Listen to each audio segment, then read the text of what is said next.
Ivoneide. Presente, professor. Josiflânia. Presente. Joiciara. Presente, professor. Kelly. Kelly. Kimberly. Presente. Clarissa. Presente. Larissa. Larissa.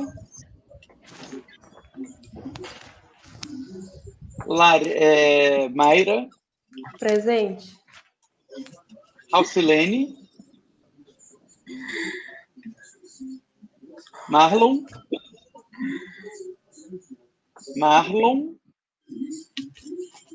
Marlon. Omilson. Tomás. Presente. Muito bem. Victor. Presente. Victória. Victória. Vitória Neri. Vitória Neri. Vitória Maria. Presente. William. William. Presente. Victória está presente? Cadê? Ai, caramba, a internet caiu.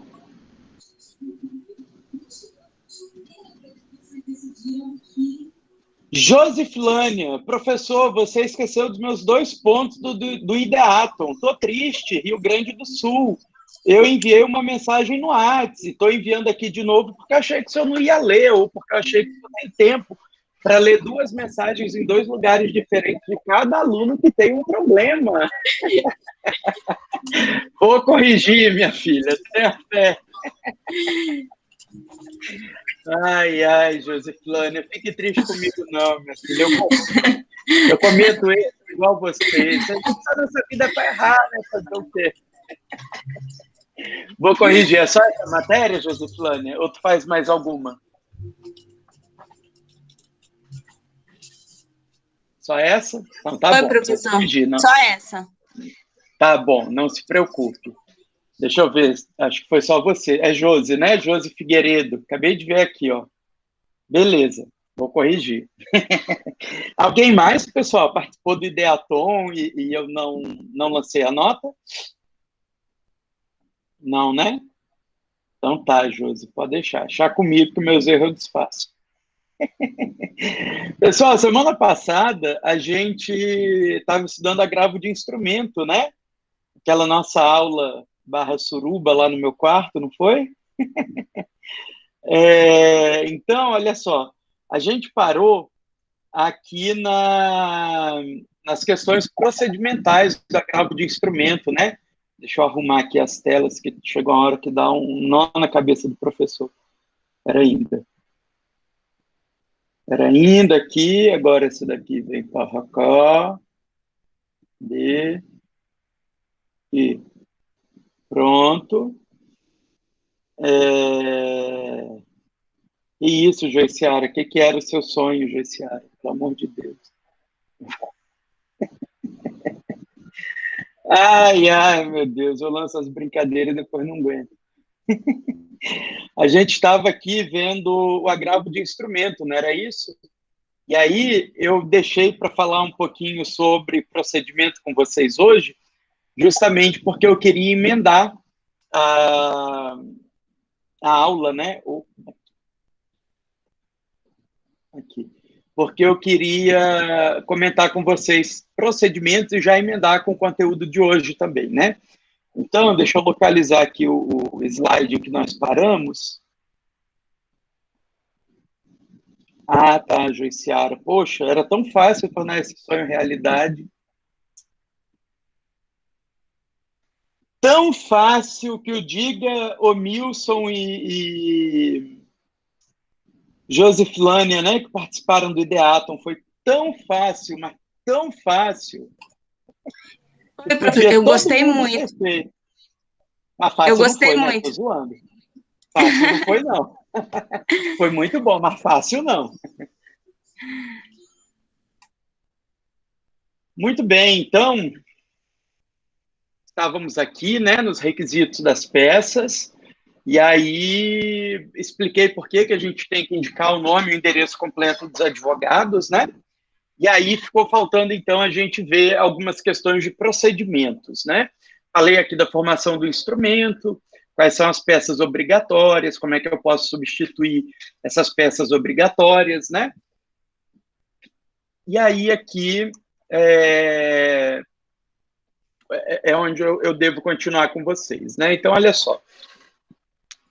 Questões procedimentais, eu já devo ter comentado com vocês que o agravo de instrumento, ele é protocolado diretamente no juízo ad quem, né? Então, no juízo ACO, no Tribunal de Justiça ou no Tribunal Regional Federal, que são os juízos ad quem, né, no processo civil. Então, no prazo do recurso, que a gente sabe que é normalmente de 15 dias, né, exceto se tiver algum benefício de prazo, como é o caso da Fazenda Pública, do Ministério Público, da Defensoria Pública, ou litisconsorte com advogados distintos, de escritórios distintos, desde que se trate de processo físico.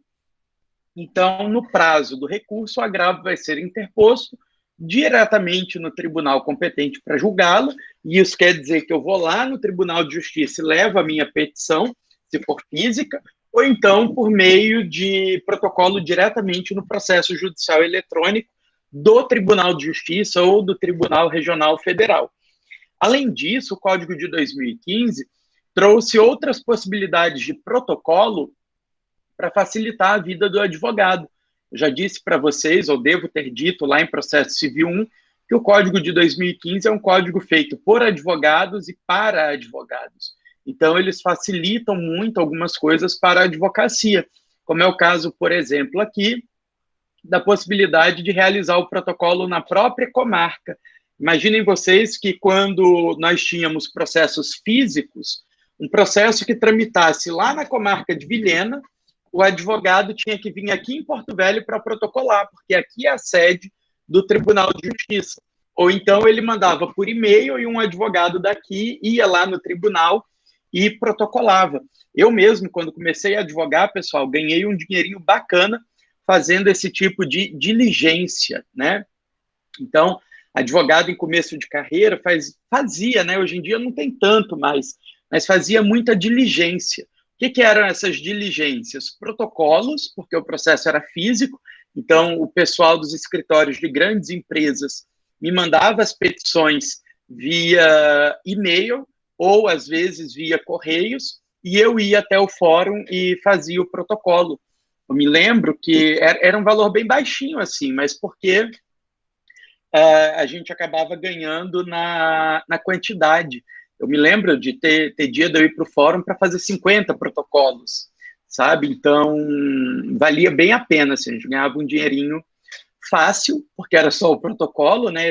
Eventualmente tinha que assinar também, para botar a nossa OAB daqui, né? Porque a OAB de fora pode ter no máximo 5 ações, de acordo com o estatuto, mas era um dinheiro legal de se ganhar. Hoje em dia está bem raro disso acontecer. Eu deixei de fazer isso pouco tempo depois que eu comecei, porque aí não estava dando conta de fazer as minhas coisas, né? Então deixei de lado. Mas, enfim, só fofoca mesmo de advocacia, tá? Isso não é importante para vocês, não. O importante é saber que existem essas outras possibilidades aqui de protocolo do agravo de instrumento, mas que normalmente hoje a gente faz esse protocolo diretamente no tribunal competente por meio do processo judicial eletrônico. Observem que quando eu faço o protocolo na própria comarca, e aqui eu estou falando de processo físico, tá, pessoal? Eu não estou dizendo que eu estou interpondo na comarca, eu estou apenas protocolando e pedindo que essa comarca envie para o Tribunal de Justiça pelos seus próprios meios. Então, a parte não precisaria gastar dinheiro com isso. Evidentemente que o ato de interposição é perante o Tribunal de Justiça, é perante o juízo ACO, beleza? Jamais confundir interposição com protocolo. Ainda sobre procedimento, o artigo 1018 traz para a gente uma regrinha de que a interposição do agravo tem que ser comunicada ao juízo de primeiro grau. Isso porque vocês, né, já devem ter visualizado que o processo que tramitava perante o primeiro grau continua tramitando e é formado um outro processo perante o segundo grau. E aí, evidentemente, o primeiro grau precisa saber que houve esse agravo de instrumento, até porque o agravo de instrumento tem, por decorrência de lei, efeito regressivo, né? Ou seja, o juiz pode se retratar da sua decisão sem ter que esperar que o Tribunal de Justiça reforme ou casse aquela decisão objeto de recurso. E aí, então, no prazo de 3 dias, o agravante tem que comunicar ao juiz de primeiro grau que ele interpôs o agravo de instrumento lá no segundo grau. Agora, o 1018 também vai dizer para a gente que essa comunicação ela é facultativa quando o processo for eletrônico. E por ser facultativa, a parte que deixa de comunicar ao juiz de primeiro grau não pode sofrer nenhuma penalidade por isso, né? Justamente porque é facultativa. Notem ainda que, em se tratando de processo físico, né, havendo descumprimento da exigência dessa comunicação aqui no prazo de 3 dias, o agravo de instrumento pode ser considerado inadmitido, desde que isso seja feito mediante provocação do agravado. O relator não poderá fazer isso de ofício. Precisa o agravado comunicar ao relator que o agravante não comunicou ao juízo de primeiro grau e pedir que esse agravo de instrumento, então, seja inadmitido por descumprimento do artigo 1018, parágrafo 2º. Ficou claro?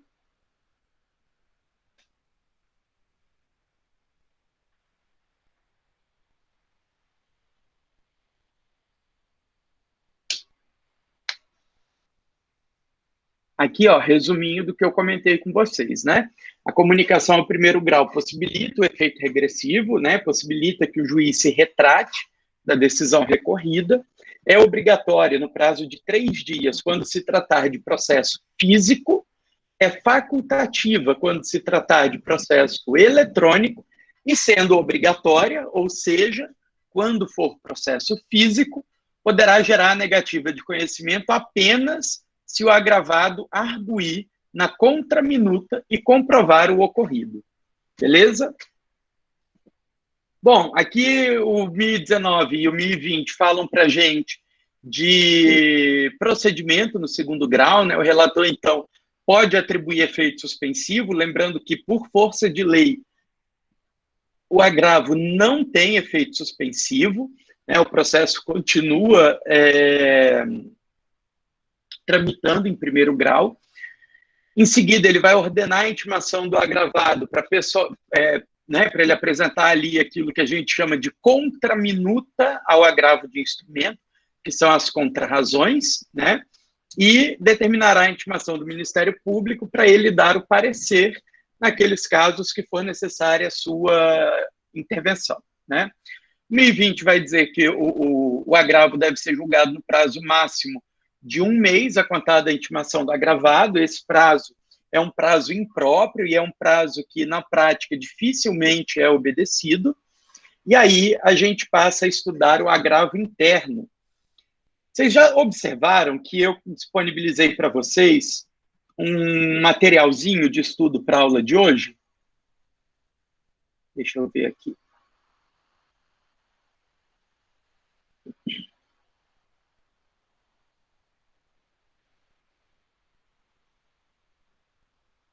Exercício de agravo interno. Então, olha só, para a gente estudar o agravo interno, eu vou projetar aqui para vocês um exercício que eu já disponibilizei aí no Blue. Na verdade, não é um exercício para vocês fazerem, tá, pessoal? É só para vocês lerem e entenderem exatamente do que se trata. Quem é que pode ler para mim o artigo 1021 caput do CPC? Está na tela. Eu posso ler, professor? Por favor. Artigo 1021. Contra a decisão proferida pelo relator, caberá agravo interno para o respectivo órgão colegiado, observadas quanto ao processamento as regras do regimento interno do tribunal. Leio o parágrafo. Beleza, obrigado. Só o caput, por enquanto. Olha só, o artigo 1021 traz para a gente a hipótese de cabimento do agravo interno. E o agravo interno é muito fácil da gente lembrar, porque ele é cabível contra a decisão monocrática. Agravo interno é o recurso cabível contra a decisão monocrática. Professor, que tipo de decisão monocrática? Qualquer decisão monocrática. Professor, em qual órgão jurisdicional cabe o agravo interno? Qualquer órgão jurisdicional. Como assim? Cabe no TJ? Cabe. Cabe no TRF? Cabe. Cabe no STJ? Cabe. Cabe no STF? Cabe. Cabe em todos os órgãos jurisdicionais, desde que se trate de órgão colegiado. Quais são esses órgãos colegiados? Os tribunais, as turmas recursais, né? Esses são os órgãos colegiados.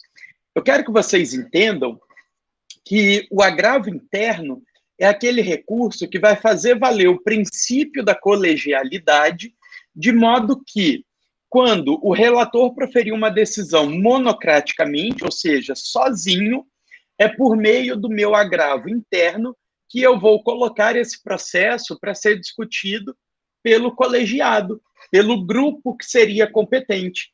E eu quero que vocês entendam também que em tribunais a regra é que o julgamento será colegiado. A excepcionalidade, os julgamentos serão feitos monocraticamente nas hipóteses do artigo 932 do Código de Processo Civil. Evidentemente que mesmo nas hipóteses previstas no 932, eu posso ficar insatisfeito com a decisão daquele relator. E aí, então, por meio do meu agravo interno, eu consigo pegar essa decisão do relator e fazer com que ela seja discutida pelo grupo, pela colegialidade, beleza? Pelo tribunal, pela turma recursal, pela Câmara, o que quer que seja previsto no regimento interno. Agora, juntando um pouquinho da teoria com a prática, olha só esse exercício que eu disponibilizei aí para vocês, pessoal.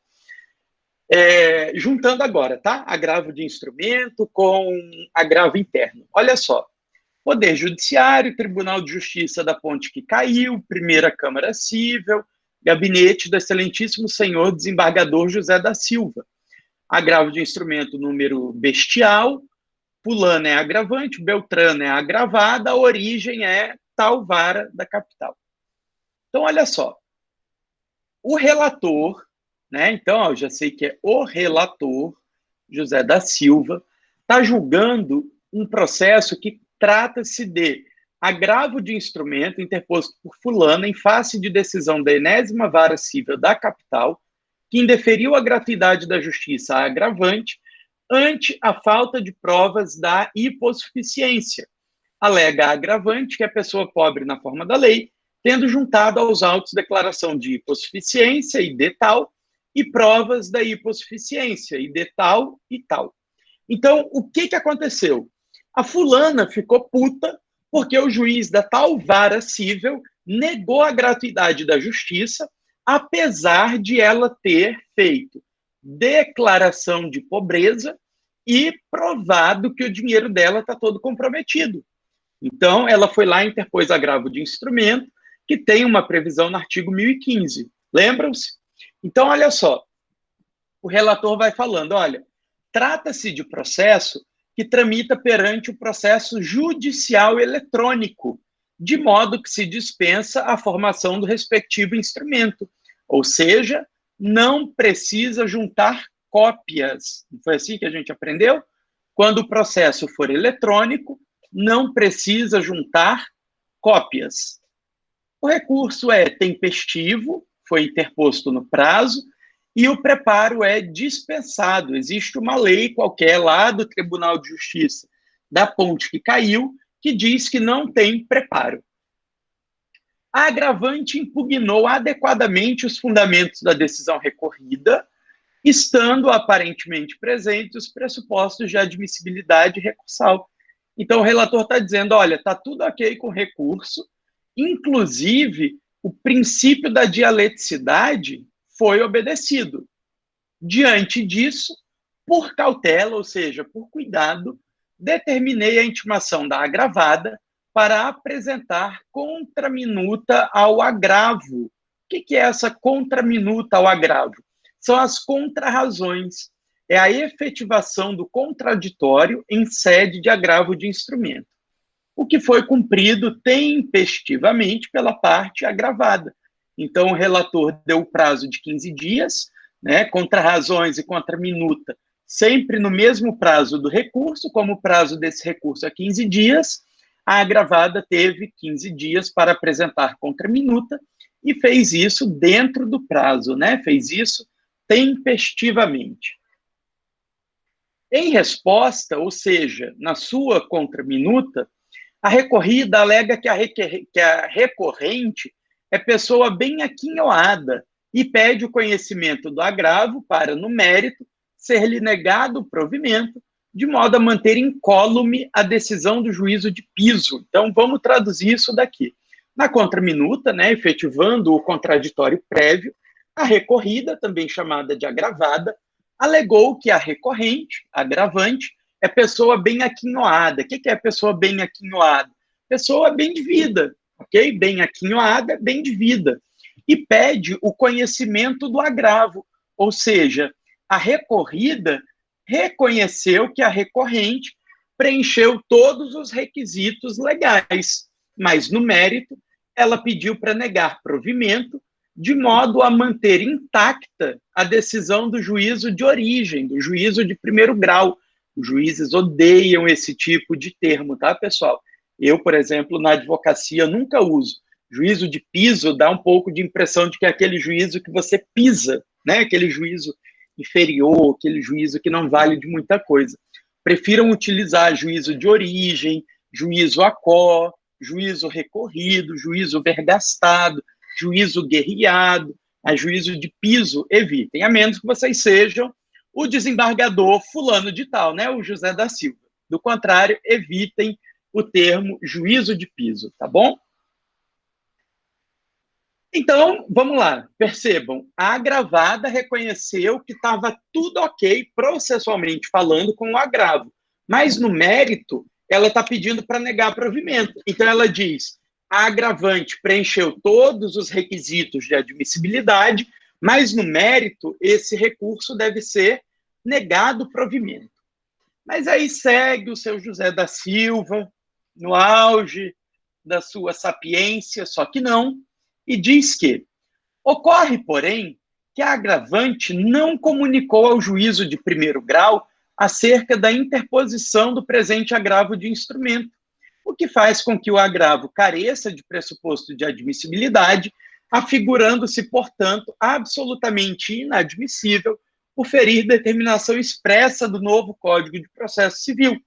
Ante o exposto, com fulcro no artigo 932.3, que fala para a gente dos poderes do relator, nega o conhecimento ao agravo de instrumento interposto por fulana, PRI, né? Publique-se, registre-se, intime-se.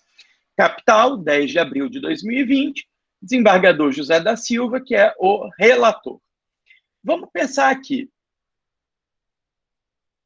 Essa questão não foi arguida pela agravada, né? O relator está conhecendo de ofício, percebem?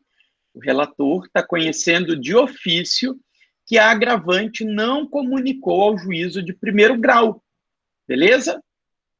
O juízo, o relator pode conhecer questões de pressuposto de admissibilidade de ofício?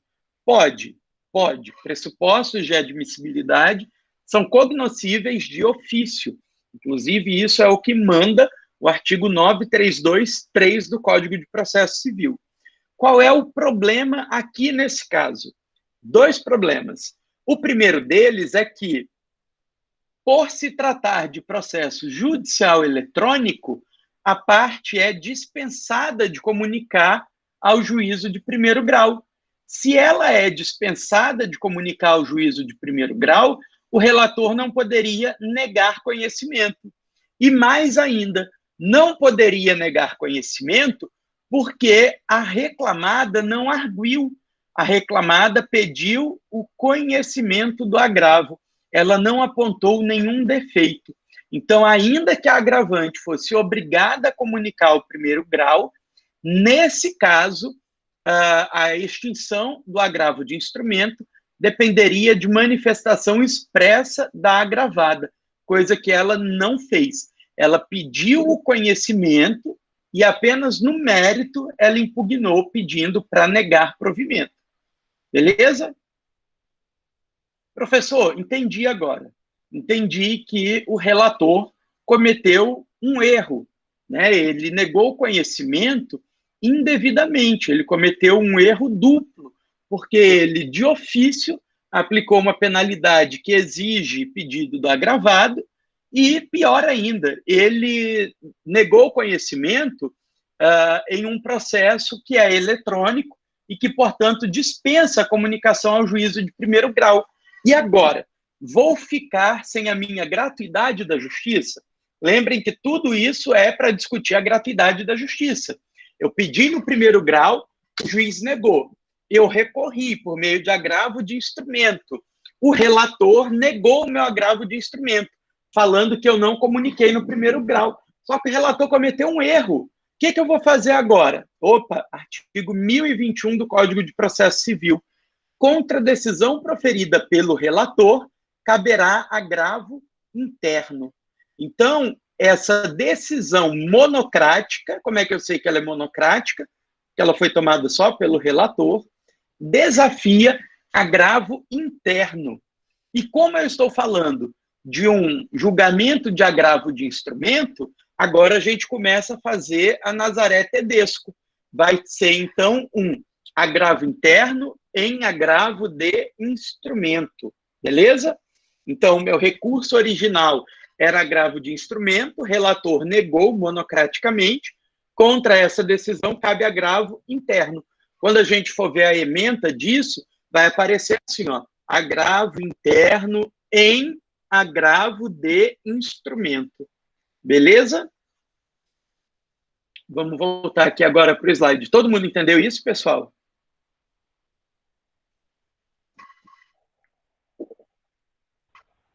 Professor, você pode explicar novamente? Eu tinha lido já o exercício, mas eu não consegui entender. Aí agora estou quase entendendo. Quando for contra decisões monocráticas, sempre vai ser agravo interno? Isso? Isso, exatamente. Sempre que for decisão monocrática, cabe agravo interno, sempre. É uma das poucas coisas que a gente pode falar que é sempre, né? Mas esse é o fato. Agravo interno sempre será cabível quando houver uma decisão monocrática em órgão colegiado, né? Tem isso também, tá? Tem que ser um órgão colegiado. Por exemplo, se o juiz de primeiro grau proferir uma decisão sozinho, né? A decisão dele é monocrática? Não, porque só é decisão monocrática aquilo que é feita no colegiado por uma pessoa sozinha. Tribunais e turmas. Beleza? Parágrafo 1º, Ivaneide, leia para mim.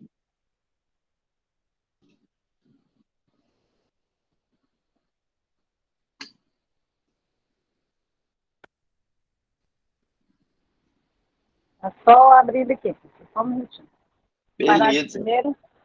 Na petição de agravo interno, o recorrente impugnará especificadamente os fundamentos da decisão agravada. Princípio da dialeticidade, né, pessoal? Aqui não tem nenhuma novidade. O que eu quero que vocês entendam, e é isso que o Código de Processo Civil também quer destacar, é que o agravo interno não é um triplo grau de jurisdição, beleza? Ele é apenas um meio de corrigir as decisões monocráticas, tá? Então, eu tenho necessariamente que impugnar os fundamentos da decisão agravada. Segue aí para mim, Ivaneide ou alguma outra pessoa, por favor. Parágrafo 2º e 3º. Parágrafo 2º. O agravo será dirigido ao relator, que intimará o agravado para manifestar-se sobre o recurso no prazo de 15 dias, ao final do qual, não havendo retratação, o relator levá-lo-á a julgamento pelo órgão colegiado, com inclusão em pauta. Parágrafo 3º. É vedado ao relator limitar-se à reprodução dos fundamentos da decisão agravada para julgar improcedente o agravo interno. Pessoal, então quer dizer que aqui no parágrafo 3º, mais uma vez a gente está falando de princípio da dialeticidade? É isso mesmo, ó. Tem dialeticidade para o agravante, mas tem dialeticidade também para o magistrado.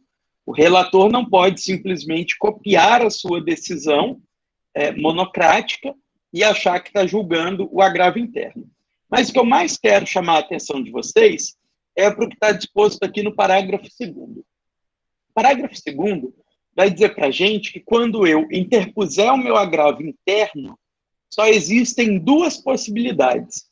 Ou esse meu agravo interno vai gerar um juízo de retratação, quer dizer, aquele relator que havia proferido uma decisão monocrática vai voltar atrás e vai corrigir a própria decisão, ou então ele vai colocar em mesa, ele vai pedir pauta para que todo órgão colegiado possa reapreciar aquela decisão que ele proferiu em sede de decisão monocrática. Tudo bem? Então, só duas possibilidades. Ou se retrata, ou põe em julgamento no órgão colegiado. Parágrafos 4º e 5º, Ivaneide, vamos lá.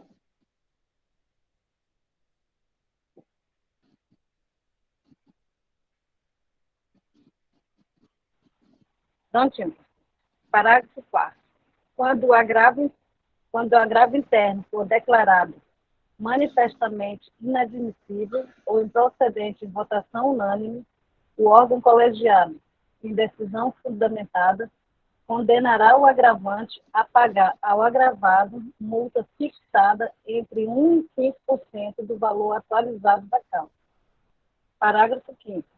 A interposição de qualquer outro recurso está condicionada ao depósito prévio do valor da multa prevista no parágrafo 4º, à exceção da Fazenda Pública e do beneficiário de gratuidade da Justiça, que farão o pagamento ao final.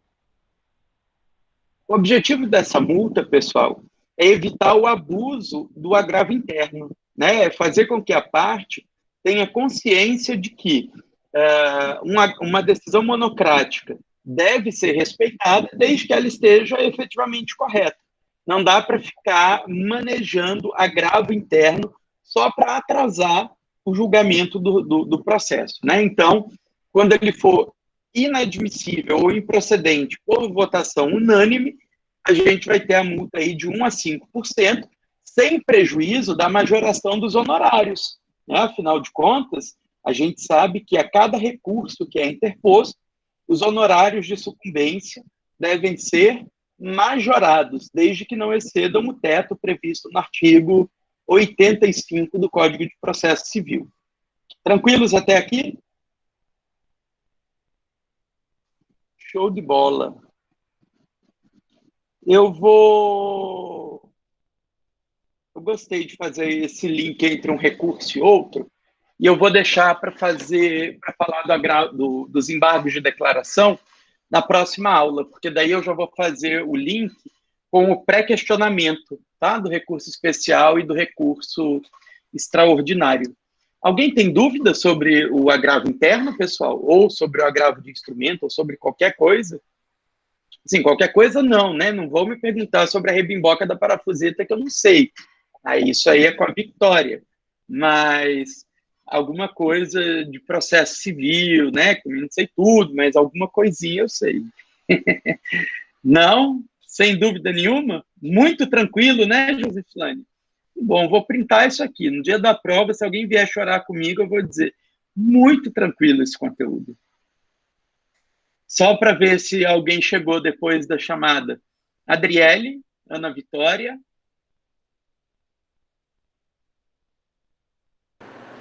Ana Vitória? Presente, professor. Beleza, espera ainda.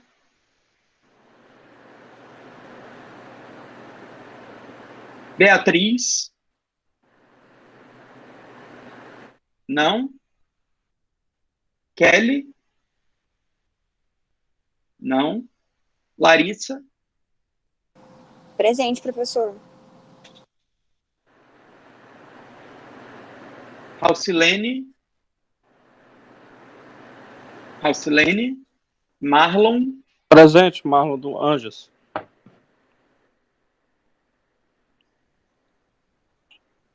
Vitória Neri? Não? Isso aí, Victória. Faça mesmo o seu lobby, o lobby do seu job.